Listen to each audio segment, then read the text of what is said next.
आज हम कक्षा 11वीं में पढ़ेंगे जो गति के नियम वाला अध्याय चल रहा है उसमें राकेट नोदन। ठीक है, इसके पहले हमने क्या पढ़ा था? संवेग संरक्षण का नियम। क्या होता था संवेग संरक्षण का सिद्धांत?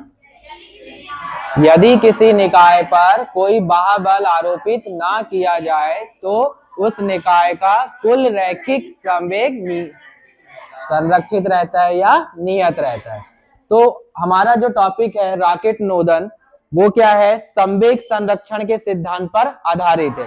इसमें भी क्या होगा, जब इसमें कोई बाह्य बल आरोपित नहीं किया जाएगा तो इसका भी रेखीय संवेग कैसा रहेगा?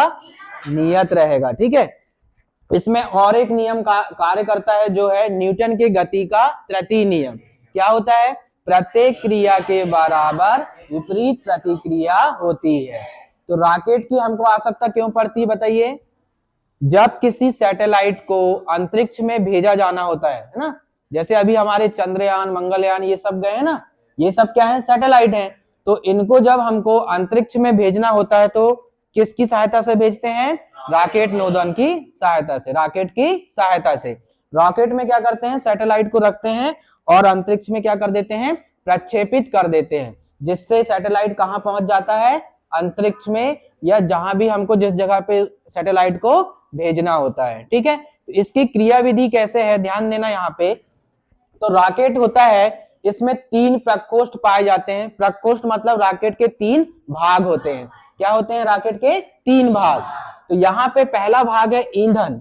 पहला भाग क्या है? ईंधन, जहां पे पेट्रोल, डीजल और एल्कोहल इनको रखा जाता है। कहां पे? इस ईंधन वाले भाग में या प्रकोष्ठ में। ठीक है, इसके बाद इधर ध्यान दीजिए, इसके बाद दूसरा जो है ऑक्सीकारक पदार्थ है, जहां पे O2 मतलब ऑक्सीजन या फिर हाइड्रोजन परऑक्साइड, ये क्या कहलाते हैं? ऑक्सीकारक पदार्थ कहलाते हैं। ठीक है, क्योंकि जैसे ही कुछ भी ऐसा ज्वलनशील पदार्थ इनसे क्रिया करता है तो ये क्या करने लगते हैं? क्या करने लगते हैं? ये बताइए क्या होने लगते हैं? ये आपस में क्रिया करके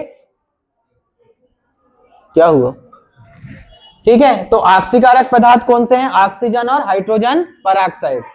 तीसरा जो भाग है दहन कोष्ठ है। क्या है? दहन कोष्ठ। इस भाग में क्या किया जाता है? यहां से जो ईंधन है और ऑक्सीजन ऑक्सीकारक पदार्थ है, मान लीजिए पेट्रोल, मान लीजिए क्या है? ईंधन, और ऑक्सीजन क्या है? ऑक्सीकारक पदार्थ। इसको दहन कोष्ठ में क्या करते हैं? दहन कराया जाता है, मतलब जलाया जाता है। जलाएंगे तो क्या होगा? रॉकेट में एक नीचे की ओर जेट लगा रहता है। जेट मतलब छोटा सा छिद्र। क्या होता है? ये छोटा सा छिद्र। जब यहाँ पे ऑक्सीजन और पेट्रोल को क्या कराएंगे? दहन कराएंगे तो क्या होगा? ये जलेगा, और जलने के बाद जो गैसें उत्पन्न होंगी, क्योंकि रासायनिक अभिक्रिया होगी तो गैसें उत्पन्न होंगी, तो जो गैस उत्पन्न होंगी वो इस जेट की सहायता से कहां निकलेंगी? बाहर नीचे की ओर निकलेंगी, जिनको हम क्या बोलते हैं? जली गैसें। अब इधर ध्यान देना, यहां से क्या होगा? ऑक्सीकारक पदार्थ जलते जाएगा और ईंधन भी क्या होगा? जलते जाएगा। मतलब रॉकेट का द्रव्यमान कैसे होते जाएगा? कम होते जाएगा। कम होते जाएगा ना, कम होगा, क्योंकि धीरे धीरे ये सब जलते जाएगा और उतना ही रखा जाएगा जहां तक हमको भेजना है और जितने पदार्थ की हमको आवश्यकता है, ताकि वो जल के पूरा इसका क्या हो जाए? ये मतलब इसका द्रव्यमान कैसा हो जाए? कम हो जाए। और जिसके कारण क्या होगा? द्रव्यमान कम होगा तो वैसे वैसे उसको क्या मिलेगा? वेग मिलेगा। वैसे वैसे इसको रॉकेट को वेग मिलेगा और वो ऊपर की ओर जाता जाएगा, है ना। तो यहाँ पे ध्यान देना, जो ये जली हुई गैसें हैं, ये जब बाहर निकलेंगी तो जितने वेग से ये नीचे की ओर निकलेंगी उतना ही वेग रॉकेट को कहां मिलेगा? ऊपर की ओर प्रक्षेपित होने में। क्यों? क्योंकि यहाँ पे न्यूटन के गति का तृतीय नियम काम करेगा कि प्रत्येक क्रिया के बराबर क्या होती है? विपरीत प्रतिक्रिया।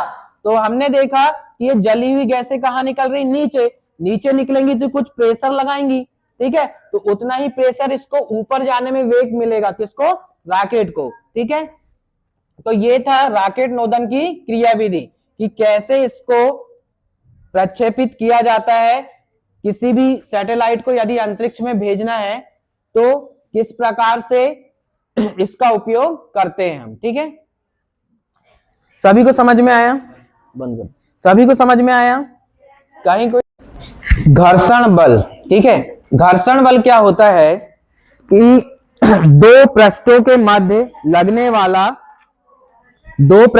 लगने वाला वह बल जो क्या करे, उसकी गति का क्या करे, विरोध करे। उसकी गति का क्या कहलाता है, वो घर्षण बल। तो घर्षण बल में हमने देखा यदि कोई बल लग रहा है किसी, यहां पे ध्यान देना कि एक कोई गुटका सा है, इसको इस फर्श पे क्या कर रहे हैं, हम चला रहे हैं, ठीक है।